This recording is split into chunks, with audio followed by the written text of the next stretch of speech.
bersifat netral. Ini kuat menekankan bahwa persoalan ketidakadilan dan penindasan di Indonesia sama Orde Baru yang telah produksi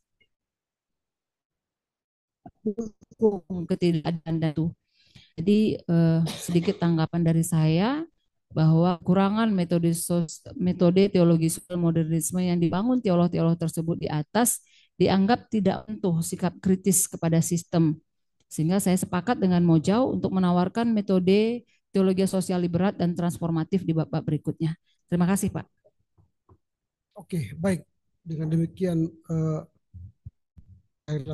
laporan baca dan kita akan meneruskan diskusi kita sama seperti minggu yang lalu. Apa yang disampaikan oleh teman-teman akan memantik diskusi kita memikir jauh tentang bagaimana dia melihat pergulatan politik Islam di Indonesia dikaitkan dengan konteks Kristen. Dalam pembahasan ini dia akan melihat bagaimana teologi yang bersifat modernisme. Bicara modernisme menjadi sebuah kata kunci kala itu yang dikontekskan dengan kekristenan. Nanti akan kita bedakan dengan teologi postmodern sekarang. Sekarang kan sudah postmo. Nah, ini ketika Julianus Mojau menulis, zaman kita waktu itu masih era modern. Nah, sekarang kita sudah postmo, tentu akan ada banyak perbincangan kita nanti kaitan kontekstualisasi kita pada era postmo sekarang. Ya, silakan mau bertanya atau mau nanti bagaimana pemikiran Mojau yang disampaikan oleh teman-teman. Silakan dari ruang Zoom dan dari ruang onsite. Mau menyampaikan? Oke, silakan. Bobby. Saya, Pak. Oke, nanti Saya Camil. juga mau bertanya, Pak. Oke, siapa tuh? Saya, Pak. Nanti Mia. Oke, silakan, Saudara Bobby.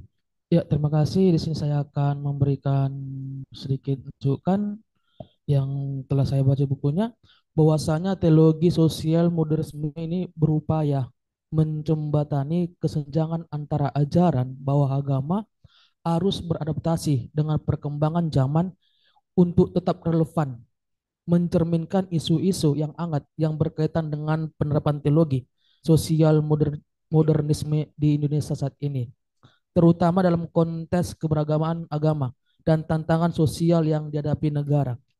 Di sisi lain, kritikus teologi sosial modernisme ini menganggap pendekatan ini terlalu liberal dan berpotensi mengkikis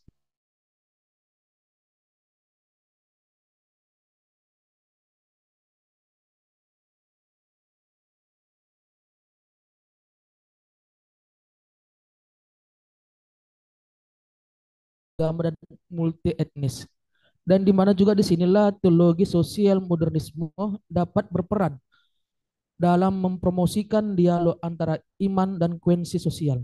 Namun implementasinya juga bisa menimbulkan kontroversi di kalangan kelompok agama yang lebih tradisional. Teologi sosial modernisme ini sering menghadapi dilema antara mempertahankan tradisi dan merangkul perubahan.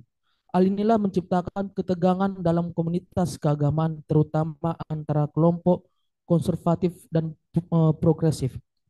Di sini saya akan memberikan pertanyaan kepada tim laporan baca. Yang pertama, bagaimana teologi sosial modernisme ini dapat membantu agama-agama di Indonesia dalam menghadapi isu-isu yang terjadi seperti ketimpangan ekonomi, krisis lingkungan, dan radikalisme.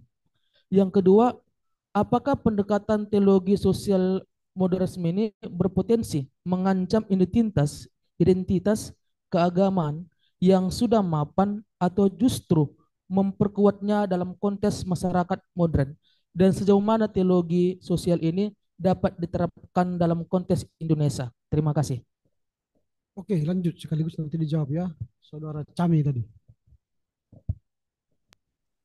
Iya, terima kasih, Pak. Di sini ada dua hal yang ingin saya tanyakan dan mungkin bisa menjadi bahan diskusi oleh teman-teman pembaca. Yang pertama itu dari keterangan yang sudah diberikan, kira-kira seberapa kuat bukti empiris yang mendukung klaim Mojo ini bahwa teologi sosial modernisme menjadi penyebab utama memburuknya hubungan Kristen Islam. Lalu yang kedua, apa peran intelektual Kristen dan Islam dalam mempromosikan dialog antar agama dan membangun masyarakat yang lebih harmonis? Karena kalau kita melihat banyaknya dialog-dialog antar agama yang dilakukan justru berakhir menyalahkan satu agama, bukan mengharmoniskan hubungan antar umat beragama itu sendiri. Jadi demikian menjadi pertanyaan saya, Pak. Terima kasih. Yang kedua kurang jelas tadi. Diulangi dulu. Yang keduanya, supaya diulangi dulu katanya. Kurang jelas pertanyaan yang kedua.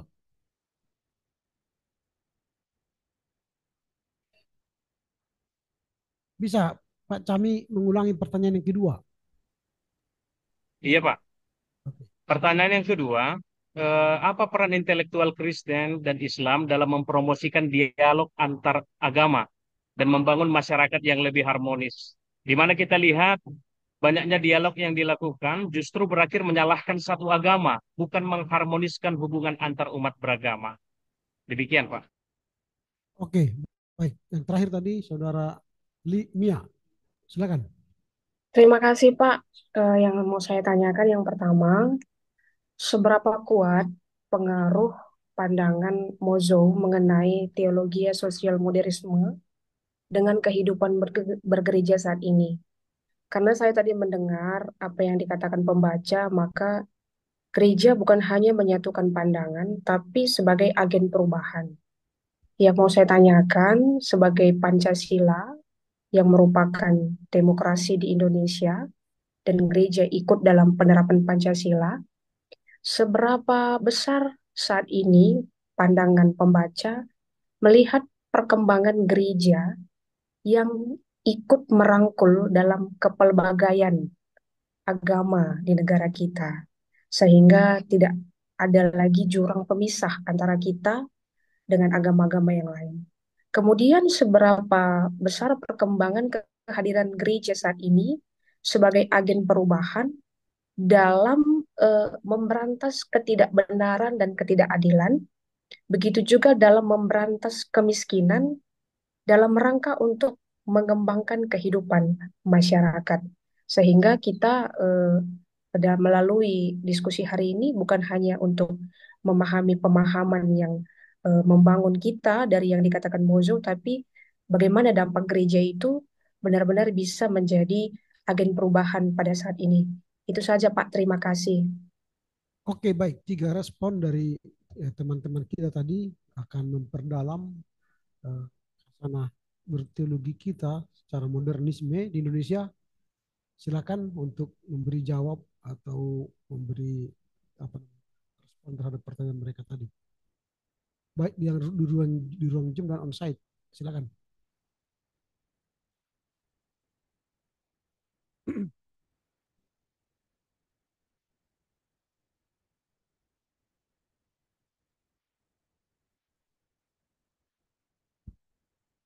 Baik, terima kasih untuk waktu dan kesempatannya. Saya di sini akan menjawab pertanyaan dari Bang Bobi. Pertanyaannya, bagaimana teologi sosial modernisme dapat membantu krisis lingkungan? Saya di sini menyoroti krisis lingkungan dan memperkuat dalam konteks di Indonesia. Seperti yang kita ketahui di dalam buku Julianus Mojo, dia juga membahas tentang DGI atau PGI. Mungkin kalau kita baca dokumen PGI, ada beberapa kaitan hubungan gereja dan lingkungan, yaitu ada beberapa contoh gereja yang sudah menaati apa itu hubungan gereja dengan lingkungan, yang termasuk khotbah ekopropetis, liturgi dan kebutuhan ciptaan, kurikulum dan pendidikan Kristen terikat gereja sahabat alam, termasuk buku gereja sahabat alam yang didirikan oleh PGI sendiri. Jadi saya pernah menulis skripsi yang berhubungan dengan krisis lingkungan yang di penelitian yang saya lakukan di dalam gereja Batak Karo Protestan di Bank Sampah. Saya mengkaitkan dengan juga dokumen resmi milik PGI bahwa sebenarnya teologi sosial modernisme ini sudah tercipta. Karena tercipta karena memang ada dokumen PGI yang dikaitkan dengan gereja bahwa gereja harus sama-sama memberikan yang terbaik untuk alam. Dan ada juga kalau kita bisa baca, Bang Bobi nanti bisa kulik sendiri, bagaimana contoh-contoh gereja yang sudah mendekatkan dengan alam, termasuk GBKP Simpang 6. Terima kasih. Oke, lanjutkan yang lain. Baik, saya akan mencoba untuk membagikan sudut pandang saya. Yang pertama, mungkin ini nanti terkait pertanyaan seberapa kuat pengaruh pandangan Mojau terhadap teologi gereja masa kini dan seberapa kuat bukti empiris menjadi penyebab utama kesenjangan Kristen Indonesia. Artinya mungkin saya akan berangkat dari latar belakang. Buku ini ditulis Dr. Julianus Mojau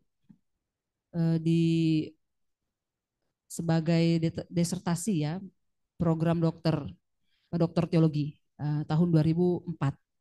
Tetapi konteks yang dia soroti adalah tahun 70-an sampai awal tahun 90-an.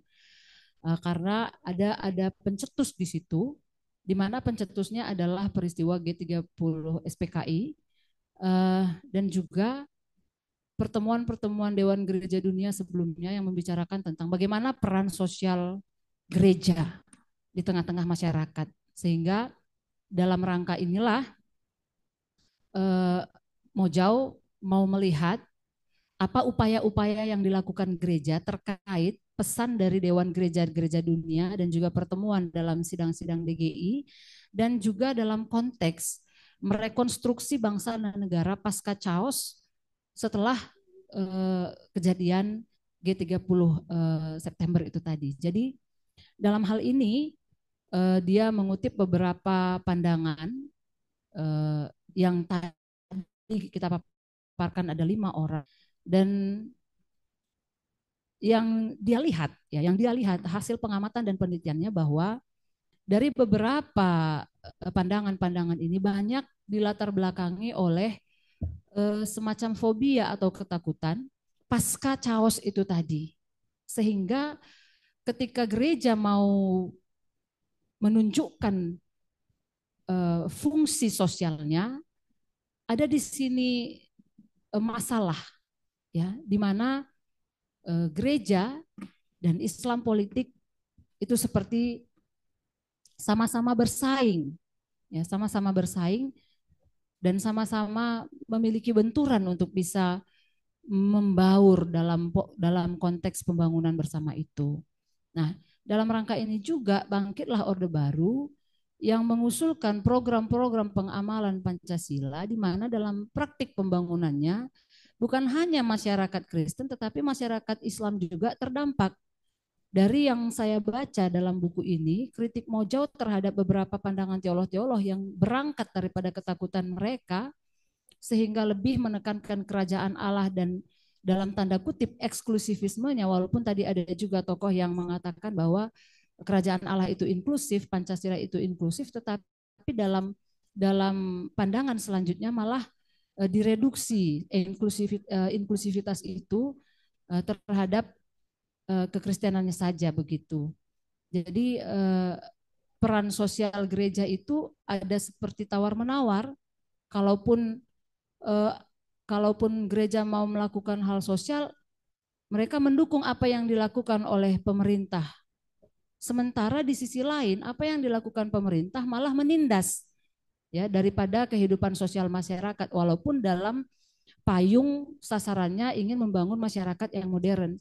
Tetapi boleh kita baca lagi dalam buku ini, dalam praktiknya pemerintahan yang dalam melakukan modernisasi itu banyak merampas hak rakyat, misalnya penggusuran, ya, dan memindahkan masyarakat dari satu tempat ke tempat yang lainnya. Itu asumsi saya dari buku ini, sehingga Mojau melihat pendekatan-pendekatan akomodatif daripada kelima tokoh ini dan juga hasil-hasil sidang PGI, DGI yang sangat akomodatif terhadap pemerintahan, sebenarnya di sisi lain itu menciptakan penderitaan dalam masyarakat. Dan pandangan-pandangan teologis yang sangat akomodatif terhadap Pancasila sebagai asas tunggal dan yang lain-lain itu sebenarnya juga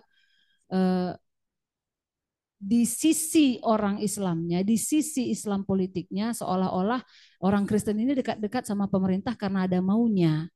Orang Kristen ini dekat-dekat dengan pemerintah karena memang orang Kristen ini kolonial itu gitu. Dan masyarakat dan pada waktu itu juga ada di situ Islam politik mengambil logika ini, mengambil hal ini menjadi tameng mereka untuk menghadapi Kristen itu sebagai musuh. Sehingga dengan munculnya teologi sosial modernitas ini yang diusung oleh beberapa tokoh-tokoh ini tidak menggambarkan sebenarnya bagaimana Injil itu sesungguhnya bukan hanya kepada orang Kristen tetapi sesungguhnya untuk semua orang.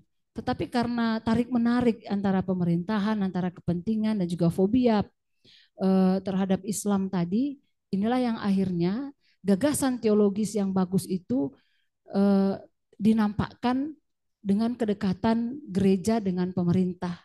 Yang di satu sisi sebenarnya masyarakat melihat apa yang dilakukan oleh pemerintah ini dalam rangka modernitas sebenarnya menciptakan kemiskinan-kemiskinan baru.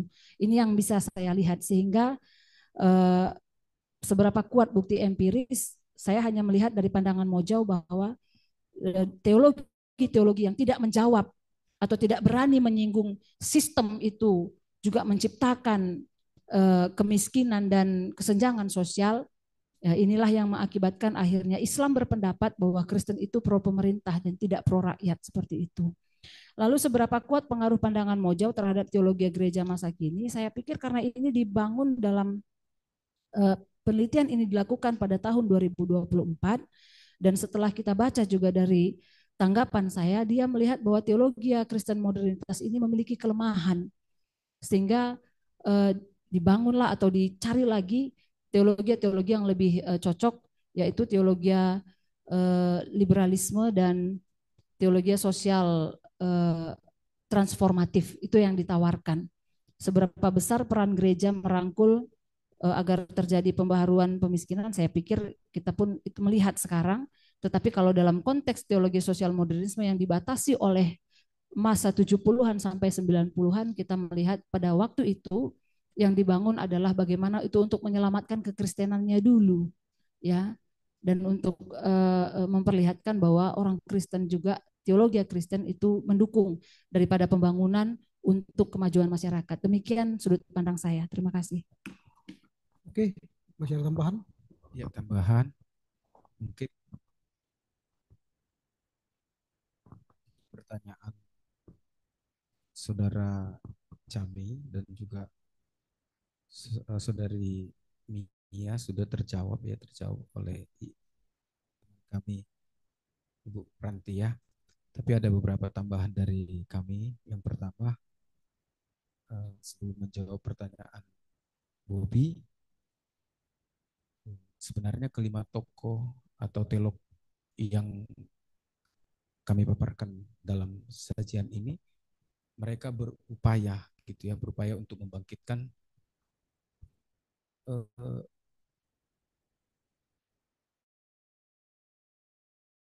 bersamaan Muslim begitu. Namun lebih ditekankan kepada teologi sosial modernisme yang di dalamnya adalah umat Kristen dari pasca keterpurukan masa penjajahan atau kolonial. Nah, itu tawaran-tawaran para teolog tersebut. Artinya mereka mengharapkan ada refleksi keimanan tengah-tengah negara Indonesia. Tadi Pak Bobi mengatakan bagaimana teologi sosial modernisme ini dapat membantu agama-agama Indonesia. Begitu ya. Saya pikir tawaran-tawaran yang sudah disampaikan di sini dengan ide-ide itu sangat baik. Tapi Moja menilai bentur dengan beberapa sistem yang ditemui di Indonesia seperti Islam politik, apalagi komunisme dan juga eh, rezim yang sedang memimpin pada saat itu. Jadi ide itu sebenarnya baik, cuman bentur gitu karena ide itu tidak bisa masuk. Makanya tadi saya juga singgung di bagian kesimpulan yang pada prinsipnya mereka membangun kemitraan atau persahabatan begitu. Artinya supaya tidak bentur. Memang tadi ada disinggung seberapa besar dialog antar agama-agama itu. Memang pada akhirnya dalam tanda petik bisa berujung kepada bentur gitu ya, bentrok ketika uh, terjadi dialog antar agama. Cuman saya pikir dialog antar agama ini isinya apa yang mau kita dialogkan. Kalau kita berbicara tentang doktrin mungkin ujung-ujungnya akan bentrok, tapi dialog antar agama-agama apa yang harus kita bawa dari nilai-nilai agama itu ke sosial, ke kehidupan sosial kita. Nah, saya pikir itulah yang perlu kita ambil dari nilai-nilai dialog ini untuk kemajuan bangsa kita ini dalam upaya berteologi sosial dalam modernisasi ini. Lalu untuk pertanyaan mengenai seberapa peranan gereja gitu ya menjadi agen perubahan yang ditanyakan oleh saudari Mia tadi ya, agen perubahan di Indonesia ini begitu. Saya pikir peran gereja begitu besar gitu ya. Artinya kalau kita runut tadi apa yang disampaikan saudari kami, adik kami Dewi di dalam catatan-catatan DGI-PGI itu sebenarnya banyak sekali peran gereja yang sudah dilakukan untuk kemajuan atau sosial teologi sosial di Indonesia ini kan begitu. Tapi seberapa pedulinya juga kita ya gereja-gereja yang ada pada saat ini dalam konteks saat ini untuk masuk ke dalam teologi sosial di mana kita berada kan gitu. Artinya yang saya perhatikan dalam kehidupan bertetangga antara Kristen Muslim di mana kita berada, terkadang kita lebih memfokuskan kepentingan untuk kita sendiri kan gitu. Artinya apa yang dibutuhkan di sekitar situ jarang kita mau duduk bersama dengan pemimpin-pemimpin agama-agama lain. Akhirnya kita melakukan pekerjaan itu dengan sendiri-sendirinya. Nah, kita adalah orang yang dicurigai sama seperti rasa fobia yang disinggung tadi. Kita adalah orang yang dicurigai ketika kita melakukan aksi ini di tengah-tengah lingkungan kita berada tentu. Tapi ketika kita menyatu dengan agama-agama mayoritas, konsep-konsep kita bisa melebur, bisa kita kerjakan. Mungkin itu hanya tambahan saja. Terima kasih, Pak. Ya, ada lagi yang mau menambah? Saya mungkin sedikit, Pak. Ya, silakan. Menyangkut apa yang ditanyakan oleh Bobby tentang bagaimana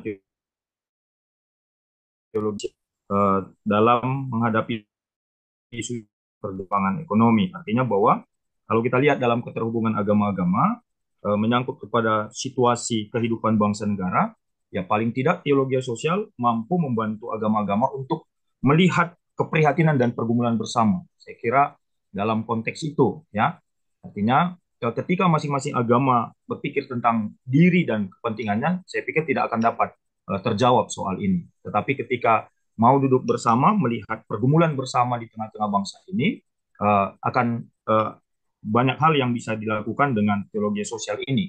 Yang kedua, apakah pendekatan teologi sosial berpotensi mengancam identitas keagamaan yang sudah mapan?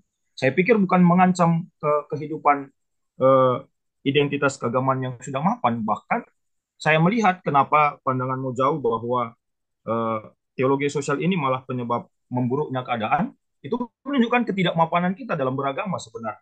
Sehingga dianggap bahwa teologi sosial ini atau modernisme ini adalah suatu ancaman strategi baru kristenisasi.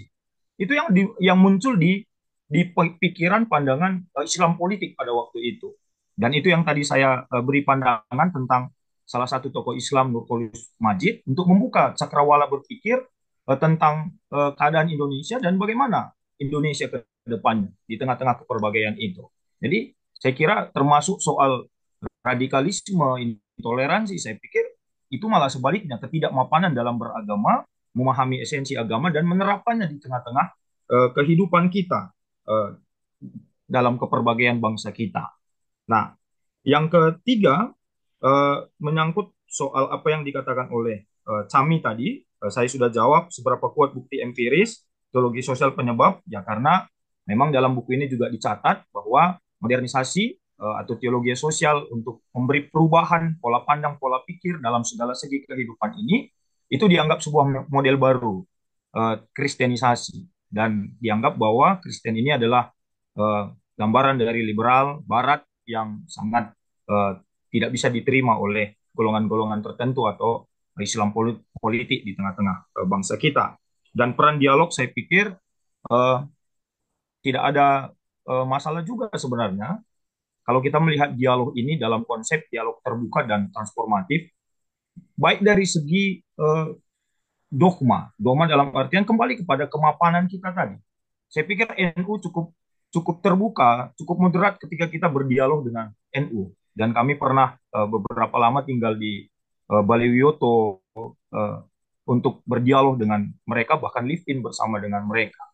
Bahkan mengenai dogma-dogma, saya pikir kemapanan tadi akan membuat kita untuk siap untuk berdialog, ya tanpa memiliki sikap menghakimi, tetapi memiliki sikap yang fundamental terhadap ajaran kita, tetapi terbuka dengan pandangan orang lain tentang dogmanya. Jadi ini yang saya lihat. Dan yang terakhir, apa yang dikatakan oleh Mia Lisa, adik kami Mia, pengaruh pandangan Mojao, saya pikir dia memberi pandangan bahwa teologi sosial tidak dapat menjawab secara utuh tentang konteks Indonesia, makanya dia memberikan pada akhir-akhir tulisan bukunya tentang transformatif, adanya transformasi. Dan yang terakhir soal memberantas kemiskinan, saya pikir ini kembali kepada konteks gereja kita saat ini.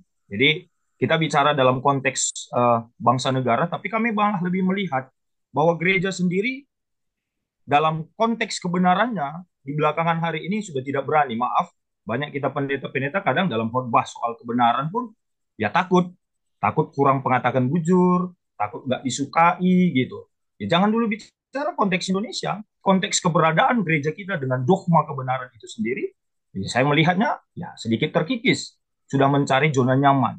Bahkan gereja ya mungkin saja bisa terlihat baik keluar dalam memberantas kemiskinan, tapi pertanyaannya bagaimana dengan jemaat-jemaat kita yang ada di tengah-tengah gereja?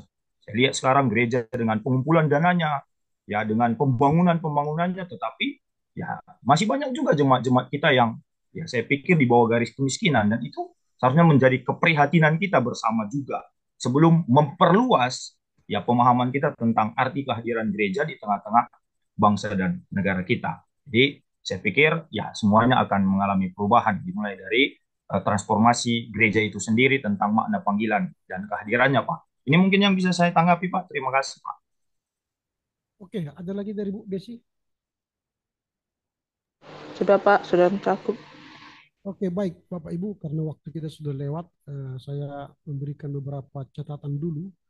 Yang pertama, minggu depan kita sudah masuk pada ujian tengah semester, lalu kita tidak akan datang ke sini karena kita sudah sepakat ujiannya online. Saya akan kirimkan nanti materi ujiannya pada saat jam 10, lalu dikerjakan dan dikirim nanti pada saat juga 11.40 terakhir. Nanti soalnya saya kirim, mohon dijawab dalam bentuk Word, nanti dikirim ya, dalam bentuk Word dikirim ke saya. Format nantinya akan saya kirim di apa itu di kertas ujiannya, format filenya. Pasti nanti 2024 pasca sarjana UTS, kira-kira begitu nanti, dan nama akan saya kirim nanti di sana. Kemudian minggu depan, 2 minggu yang akan datang, kita akan masuk pada laporan baca yang ketiga, yang akan menjelaskan soal teologi sosial liberatif. Kalau kita sudah membahas soal teologi modernisme dari jauh, nanti kita akan lihat teologi liberatifnya. Dan formatnya supaya jangan salah, karena saya sudah juga berulang-ulang sampaikan ini. Oh ya, ini kan sudah jelas saya tulis di silabus 2004 LB itu laporan baca, lalu nama. Saya buat contohnya ini 2024 agama contoh. Supaya nanti ini diikuti oleh yang lain supaya jangan saya salah memasukkan ke kelompok. Kalau tidak sesuai dengan format nanti dia tidak masuk ke sistem saya. Nah, makanya tadi Erikson tidak masuk ke sistem saya. Itu yang pertama. Kedua, sebentar saya akan kirimkan apa namanya ini quiz.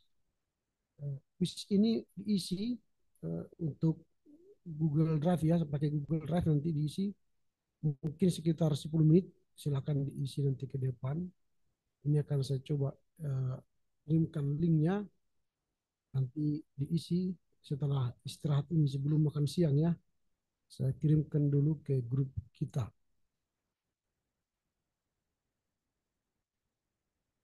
Sebentar.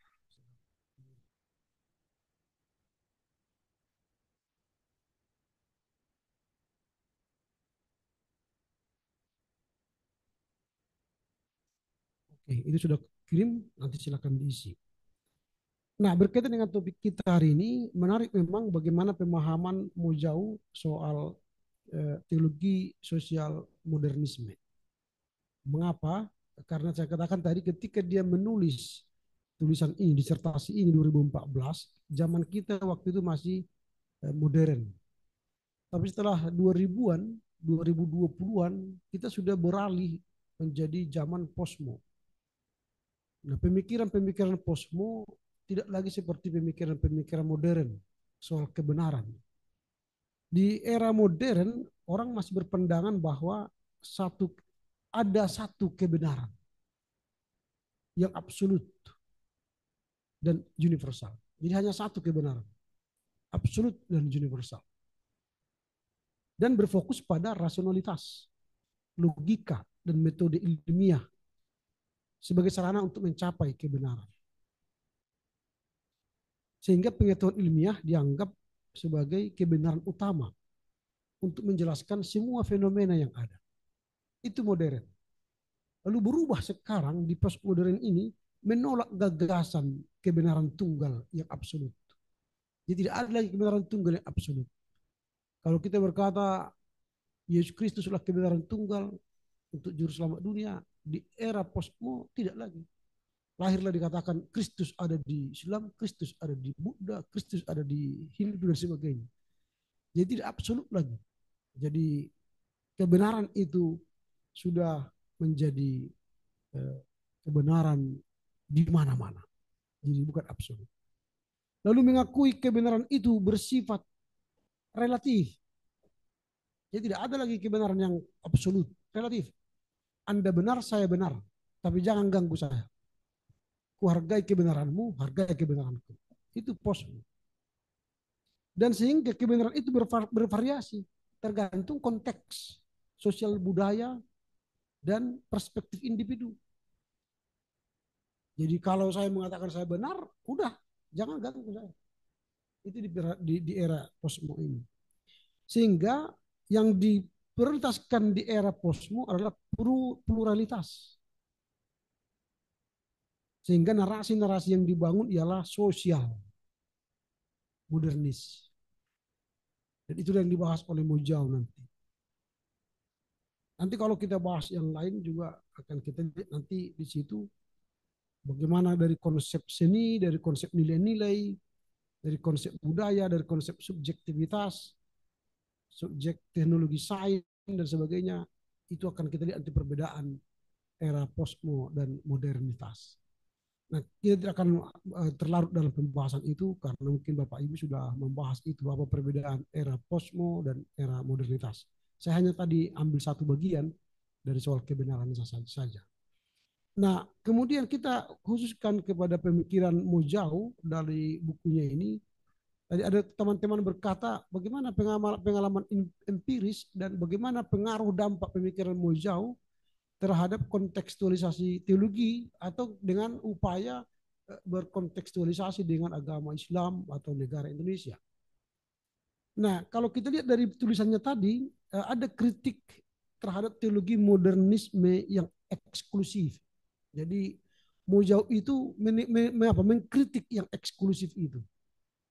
Karena yang eksklusif itu kan teologi modern itu. Tetapi teologi yang sekarang ialah inklusif. Sehingga yang lain itu bukan lagi sebagai objek, tapi yang lain itu adalah bagian dari kita. Sehingga teologi sosial modernisme yang berakar pada pemikiran barat itu, yang pada rasionalisme itu, yang pada kebebasan individu itu berubah menjadi teologi sosial modern yang inklusif. Jadi kita terlibat dalam kegiatan sosial. Dia tidak lagi mengasingkan diri dari sosial. Lalu dia juga membangun teologi inklusif yang dialogis. Sehingga menurut Mojau, pendekatan teologi kita yang kontekstual sekarang ialah bukan lagi superioritas atau mendominasi teologi kita, tapi justru untuk teologi yang merangkul. Itu lagi inklusif itu. Maka dia katakan merangkul. Jadi bukan lagi apa namanya dia katakan di satu lagi meniadakan. Jadi kita bukan lagi meniadakan, tapi kita merangkul, inklusif. Teologi yang mendorong kita terbuka terhadap dialog antar agama. Berusaha memahami realitas kehidupan umat beragama yang plural. Nah, kemudian dia berkata bahwa pengaruh Islam sebagai agama mayoritas di Indonesia merupakan bagian yang harus kita pertimbangkan. Mengapa? Jangan lagi teologi-teologi yang kita bangun itu ialah berfokus pada agenda-agenda gerejawi yang terisolasi dari masyarakat. Jangan lagi teologi-teologi yang hanya berfokus pada agenda-agenda gerejawi teologi kita yang terisolasi dari masyarakat. Artinya tertutup teologi kita. Tapi teologi kita itu harus terbuka memainkan peran dalam rangka melihat kebijakan publik. Jadi teologi kita membahas kebijakan publik, membahas pendidikan nasional, moralitas sosial Indonesia, bahkan apa namanya kebijakan politik kita yang sekarang. Nah ini menurut dia keterbukaan kita. Jadi Islam itu sekarang sudah banyak teologi-teologi yang terbuka. Kita jangan lagi teologi-teologi yang hanya fokus membahas doktrinal kita yang terisolasi di circle kita saja. Tapi teologi yang membentuk kebijakan publik. Sehingga teologi Kristen itu menjadi patron, menjadi apa namanya referensi untuk publik. Kalau kita lihat sekarang kan sudah diperbarui undang-undang KUHP kan, itu dulu Belanda itu undang-undang. Sekarang kan sudah diresmikan undang-undang KUHP Indonesia yang baru, menambah KUHP yang ada, dan sudah masuk di situ nilai-nilai Islam dan sebagainya. Nah, kemudian teologi kontekstual harus mencapai keadilan sosial. Menurut dia harus mencapai keadilan sosial. Sehingga teologi itu bukan lagi menekankan pada konteks kita lokal ya, tapi sudah mencapai juga teologi yang berkeadilan sosial. Sehingga isu-isu yang dibangun ialah lintas. Lagi narasi yang dia bangun, tapi yang jelas memang dia dari tulisan-tulisan dia mengangkat sebenarnya modernisme itu dia kritik ya. Bahkan soal 135 soal kesadaran ekumenisme dalam kesatuan bangsa itu juga dia soroti. Bagaimana pemikiran TB Simatupang yang diabaikan oleh kita juga. Bagaimana TB Simatupang itu supaya keesaan itu tetap dipertahankan, kesatuan gereja. Nah, itu yang dia sampaikan di sini bahwa jangan kita mengabaikan kesatuan itu, tetapi harus tetap keesaan, kesatuan gereja harus diupayakan. Itu menurut Mojau. Jadi terima kasih kepada saudara-saudara yang telah membaca, itu telah menambah masukan kepada kita untuk melihat bagaimana teologi modernisasi Indonesia, ladang kita untuk berupaya berteologi kontekstual, dan kita akan tingkatkan lagi, bukanlah berhenti di modern, tapi kita sudah di postmo, apalagi di postmo ini sekarang liquid dia, tidak ada lagi teologi yang absolut, liquid, dia mencair. Jadi relatif teologinya berfokus pada relativisme. Jadi tidak ada lagi yang absolut. Jadi memang tantangan gereja juga ini. Apakah kita beriman yang relatif atau harus tetap beriman yang eksklusif? Kalau saya bicara soal iman sebenarnya tidak boleh inklusif, tapi harus eksklusif. Karena keselamatan hanya satu kan, tidak ada yang lain. Tapi ini harus kita berpikir lebih kritis ya, di mana kita inklusif, di mana kita eksklusif. Kalau iman harus eksklusif, tapi kalau sosial mungkin kita harus inklusif. Karena kita tidak bisa terlepas dari masyarakat. Demikian Bapak Ibu, selamat siang. Semoga Tuhan menolong kita untuk mengisi ujian UTS minggu depan. Dan pasti soal-soalnya mudah dibaca dan tidak sulit dibaca. Dan menjawabnya pun akan semudah membacanya. Semoga sehat-sehat, panjang umur, selamat berlibur liar ya. Oke, siapa yang menutup dengan doa?